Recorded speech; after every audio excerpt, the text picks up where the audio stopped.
Baik, selamat siang dan salam sejahtera bagi kita semua. Yang terhormat Ibu Dr. Mutia Delina MSI selaku dosen mata kuliah eh, Data Raya dan Pemrograman. Pada kesempatan kali ini izinkan kami dari kelompok 8 memaparkan hasil penelitian yang sudah kami buat berjudul pengaruh preferensi dan loyalitas pelanggan terhadap merek kopi lokal sejuta jiwa di wilayah kampus USJ. Boleh di next.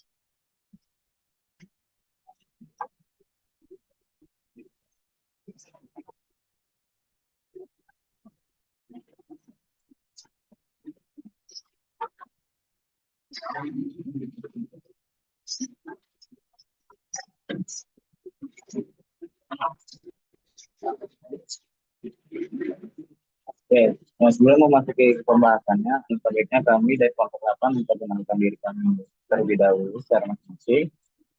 Sebelumnya perkenalkan, nama saya Renando Puskomaling dengan NIM 1155623 dan rekan saya.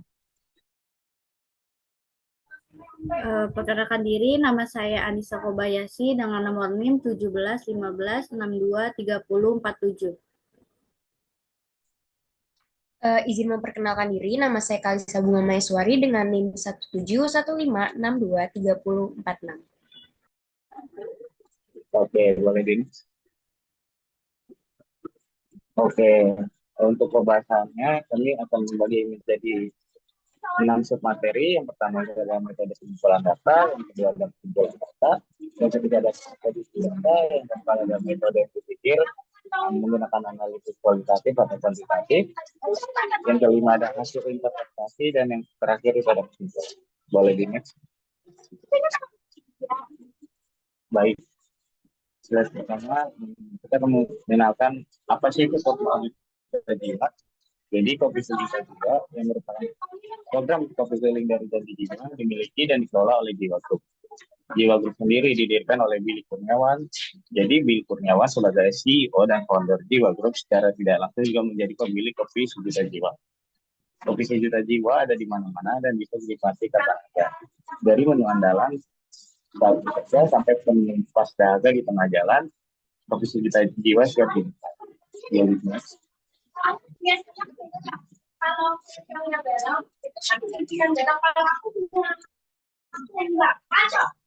baik, materi selanjutnya akan dijelaskan oleh rekan. Oke, baik. Terima kasih moderator atas kesempatannya. Selanjutnya saya akan menjelaskan dari submateri yaitu metode pengumpulan data. Dalam pengisian analis pengaruh preferensi ini dibutuhkan adanya pengumpulan data. Dalam penelitian ini untuk pengumpulan datanya kami menggunakan metode kuantitatif. Maksud dari metode kuantitatif ini adalah pendekatan penelitian yang bertujuan untuk mengukur fenomena secara numerik dan menganalisis data menggunakan statistik. Jadi fokus utama dari metode ini adalah objektivitas, generalisasi, dan pengukuran yang dapat diuji secara empiris. Dalam metode kuantitatif ini menggunakan kuesioner sebagai alat ukurnya. Kuesioner ini merupakan salah satu metode pengumpulan data primer yang paling digunakan dalam penelitian sosial dan pemasaran, terutama secara ketika penelitian ingin memperoleh data yang terstandarisasi dan dapat diolah secara kuantitatif. Dalam penelitian ini, kuesioner digunakan untuk instrumen utama untuk mengukur preferensi dan loyalitas pelanggan terhadap kopi lokal sejuta jiwa, khususnya di kalangan mahasiswa Universitas Negeri Jakarta. Jadi secara singkatnya, dalam metode pengumpulan data di kelompok kami ini menggunakan metode kuantitatif dengan alat ukur itu kuesioner. Ini adalah adanya bukti halaman cover kuesioner yang kelompok kami buat. Boleh di next. Oke, baik. Selanjutnya saya akan menjelaskan lagi. Tadi karena adanya kuesioner, di dalam kuesioner itu terdapat desain penelitian. Desain penelitian di kuesioner ini adanya format tertutup. Maksud dari format tertutup ini, dalam kuesioner berarti bahwa setiap pertanyaan telah disusun oleh kelompok kami yang berbentuk pernyataan dan dilengkapi dengan opsi jawaban telah ditentukan oleh kelompok kami sebelumnya. Maksud pertanyaan tertutup ini dipilih karena karakteristik responden ini adalah mahasiswa yang cenderung memiliki waktu terbatas sehingga pendekatan yang cepat, praktis, responden hanya memilih satu dari beberapa opsi yang telah ditentukan dan tidak memerlukan penulisan naratif dianggap ini tuh sebagai bagian dari yang paling efektif. Format tertutup ini kita gunakan yang memiliki tujuan yaitu untuk menjaga konsistensi respon antar responden. Yang kedua, mempermudah proses tabulasi dan analisis statistik. Dan yang ketiga, meminimalisasi kesalahan interpretasi oleh responden. Ini berikut contoh dari format isi pertanyaan kuesioner. Ada bagiannya yaitu yang pertama ada pilihlah sesuai tingkat kepuasan, yang isinya itu yang pertama bagian pertama sangat tidak puas, yang kedua tidak puas, yang ketiga puas, yang keempat itu sangat puas. Contoh pertanyaannya itu ada sejauh mana Anda merasa puas dengan rasa kopi dari merek Sejuta Jiwa. Jika teman-teman responden memilih nomor 4, maka responden menyatakan bahwa kopi Sejuta Jiwa ini memiliki rasa yang sangat puas. Seperti itu. Boleh di next.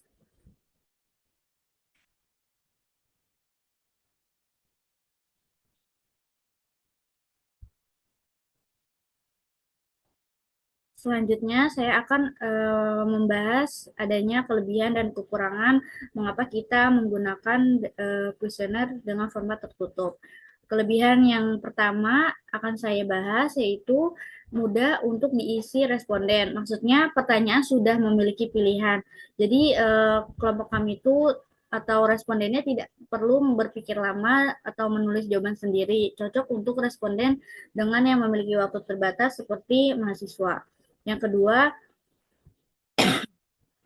mudah untuk dianalisis. Jawaban dapat langsung dikodekan ke dalam angka. Misalnya tadi yang kita buat itu 1 sampai 4 dan diolah menggunakan statistik deskriptif maupun inferensial, cocok untuk program seperti Excel. Program seperti Excel, SPSS atau Google Sheet. Kelebihan yang ketiga itu adanya menghemat waktu dan biaya. Dengan disebarkannya dalam bentuk online dan cepat dikumpulkan, penelitian atau kami itu tidak perlu menafsirkan jawaban terbuka satu persatu. Kelebihan yang terakhir yaitu adanya meningkatkan konsistensi data dan mengurangi ambiguitas. Maksudnya, semua responden itu menjawab dalam format yang sama, sehingga hasilnya lebih mudah dibandingkan dan dikelompokkan. Format yang jelas dan terbatas ini membantu responden fokus pada aspek yang ingin diukur, seperti itu. Boleh di next?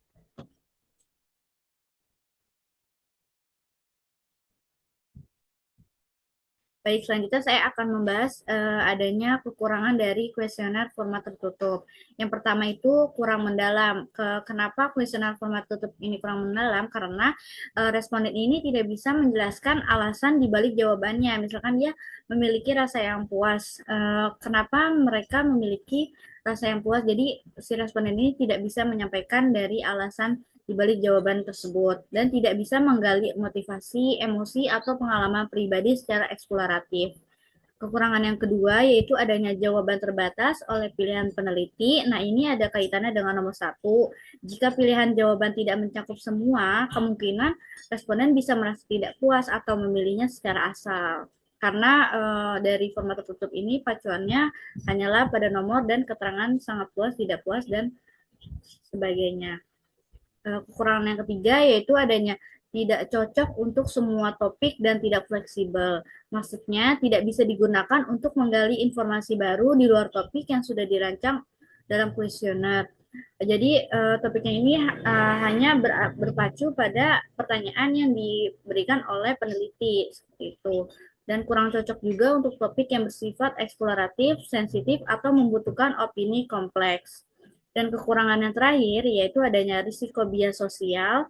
Maksudnya responden ini cenderung memilih jawaban yang dianggap baik atau paling umum, bukan yang sebenarnya mereka rasakan. Jadi kita memberikan responden ini bersifatnya umum kalau misalkan dia belum pernah mencoba atau tapi target kita itu yang sudah pernah mencoba ya. Jadi dianggapnya yang baik dan umum bukan yang sebenarnya yang mereka rasakan. Mungkin dia merasakan puas dalam rasanya, tapi kita belum tentu, mungkin mereka merasakan puasnya itu dalam pelayanan si tukang penjualnya, seperti itu. Boleh di next?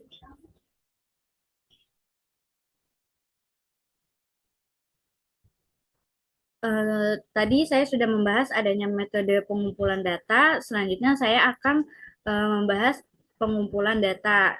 Tahap pengumpulan datanya ini, tahap mengumpulkan data merupakan bagian terpenting dalam proses penelitian, yang dimana penelitian ini memperoleh informasi yang dibutuhkan untuk dianalisis, gunanya untuk menjawab rumusan masalah. Dalam penelitian ini, pengumpulannya dilakukan dengan menggunakan kuesioner online melalui Google Form. Jadi maksud dari tahap pengumpulan datanya pada kelompok kita ini, kita membuat kuesioner terus disebarkan oleh dari kami ke mahasiswa untuk mendapatkan datanya. Nah, selanjutnya saya akan menjelaskan proses dari pengumpulan data. Yang pertama, kami menyusun kuesioner dalam bentuk Google Form yang berisi pertanyaan-pertanyaan sesuai dengan indikator penelitian. Dapat dilihat tadi sudah dari kelompok kami lampirkan bukti bahwa kami sudah memberikan beberapa kuesioner untuk teman-teman mahasiswa. Dan yang kedua, adanya link tautan kuesioner kami dibagikan kepada responden melalui sosial media yaitu WhatsApp. Dan yang ketiga, responden mengisi kuesioner secara mandiri dan mengirimkan jawabannya secara online. Jadi apabila responden sudah mengirimkan jawabannya, otomatis semua datanya itu sudah terekap dan ada hasilnya di link kami seperti itu. Dan proses pengumpulan data yang terakhir, adanya Google Form secara otomatis merekap seluruh data responden baik dalam bentuk daftar maupun grafik statistik. Boleh di next.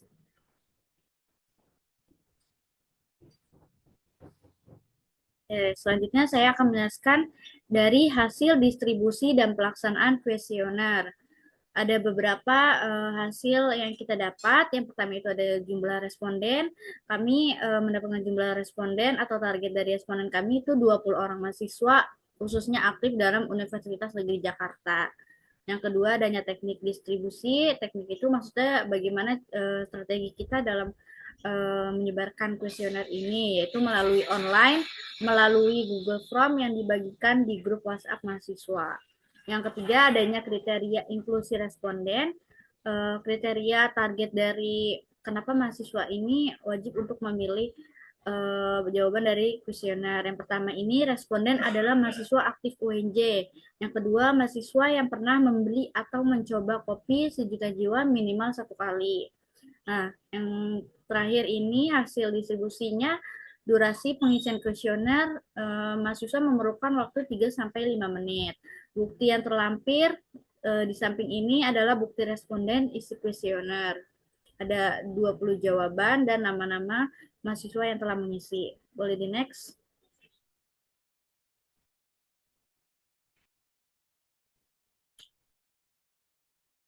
Ini saya masih membahas adanya hasil distribusi dan pelaksanaan kuesioner. Telah terkumpul sebanyak 20 jawaban dari responden dan data yang masuk mencangkup nama lengkap responden dan informasi lainnya sesuai dengan pertanyaan dari kami. Terus diagram batang ini yang di samping sebelah sini menunjukkan bahwa sebagian besar responden hanya mengisi 1 kali, namun terdapat 1 nama yang muncul 2 kali. Nah, kemungkinan ini yang muncul nama 2 kali, ya beliau itu mengisi ulang atau terjadi adanya kesalahan pengisian. Oke, boleh di next. Oke, baik. Untuk pembahasan berikutnya akan disampaikan oleh teman saya. Terima kasih. Oke, izin melanjutkan sebelumnya. Setelah ini kita akan membahas tentang tahap editing data. Yang pertama itu dari pemeriksaan kelengkapan data. Jadi memastikan kalau tidak ada responden yang belum menjawab seluruh pertanyaan. Nah, dalam spreadsheet hasil jawaban, di situ terlihat semua responden telah mengisi semua pertanyaan. Lalu yang kedua, identifikasi dan penanganan data ganda atau duplikat. Jadi memeriksa apakah ada baris data yang identik yang mungkin diisi oleh responden yang sama secara berulang kali. Seperti yang tadi disebutkan, ada 1 nama yang mengisi data secara 2 kali. Lalu yang ketiga yaitu pemeriksaan konsistensi jawaban. Jadi memastikan bahwa jawaban responden itu konsisten dan logis. Contoh lainnya ya, jika ada pertanyaan tentang frekuensi pembelian dan jawaban lain tentang jumlah pembelian per minggu, keduanya itu harus saling mendukung. Lalu yang keempat ada penanganan outlier, yaitu mengidentifikasi nilai-nilai ekstrem yang tidak wajar dan memutuskan apakah akan menghapusnya, mengubahnya, atau tetap mempertahankannya berdasarkan alasan yang jelas. Lalu yang terakhir ada pengkodean data, jika diperlukan, yaitu mengubah jawaban kualitatif, misalnya sangat sering, kurang suka, itu menjadi nilai numerik agar dapat dianalisis secara statistik. Seperti contoh yang sudah kita pakai, kita memakai kode angka 1 itu 1 sampai 4 untuk seberapa puas sampai tidak puas.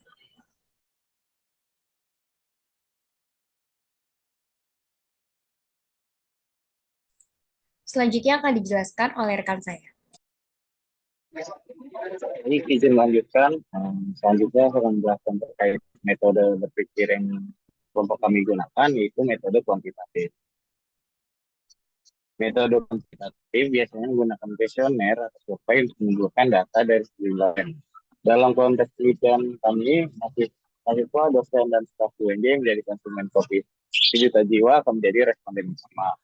Instrumen penelitian akan berisi pertanyaan tertutup dengan skala Likert, misalnya skala 1 sampai 5 atau 1 sampai 4, untuk mengukur tingkat preferensi seperti rasa, harga, atau kemasan, dan loyalitas seperti frekuensi pembelian, rekomendasi ke teman, dan komitmen terhadap produk.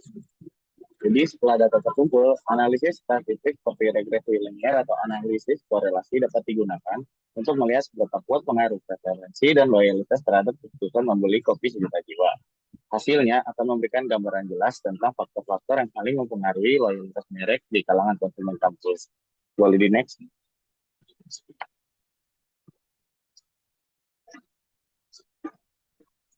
Baik, materi selanjutnya akan dijelaskan oleh rekan saya.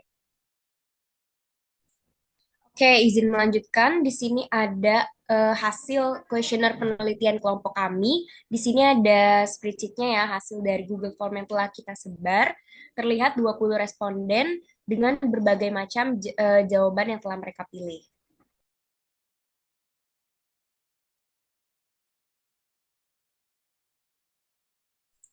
Nah, di sini kita menyediakan 10 pertanyaan, dimulai dari pertanyaan pertama.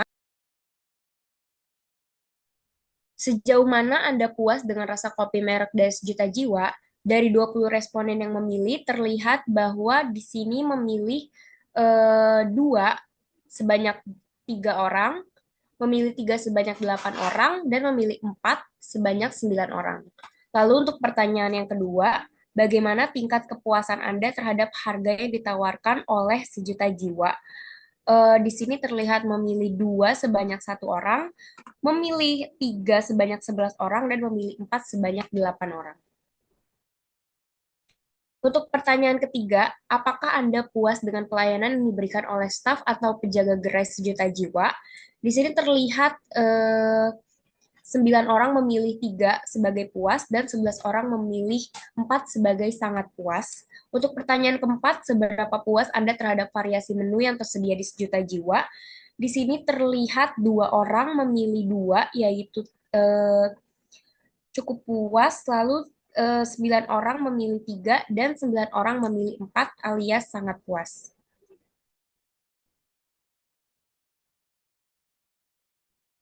Untuk pertanyaan yang kelima, apakah Anda puas dengan pelayanan yang diberikan? Sebentar.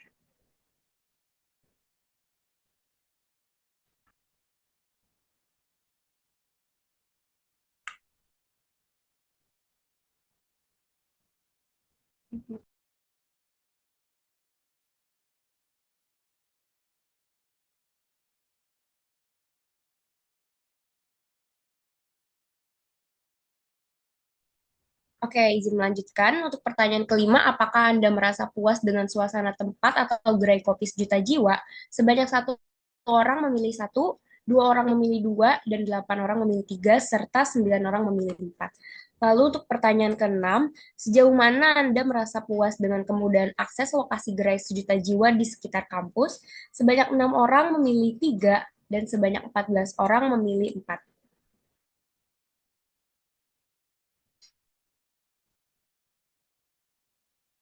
Dilanjut pertanyaan ketujuh, bagaimana tingkat kepuasan Anda terhadap kualitas kemasan produk sejuta jiwa? Sebanyak 1 orang memilih 2, 6 orang memilih 3, 13 orang memilih 4. Untuk pertanyaan ke-8, apakah Anda puas dengan promosi dan penawaran khusus dari sejuta jiwa? Sebanyak 1 orang memilih 2, 10 orang memilih 3, dan 9 orang memilih 4. Untuk pertanyaan ke-9, seberapa puas Anda terhadap konsistensi rasa kopi setiap kali melakukan pembelian? Sebanyak 3 orang memilih 2, 7 orang memilih 3, 10 orang memilih 4. Lalu untuk pertanyaan terakhir, secara keseluruhan bagaimana tingkat kepuasan Anda terhadap merek kopi lokal sejuta jiwa? Sebanyak 1 orang memilih 2, 8 orang memilih 3, dan 11 orang memilih 4.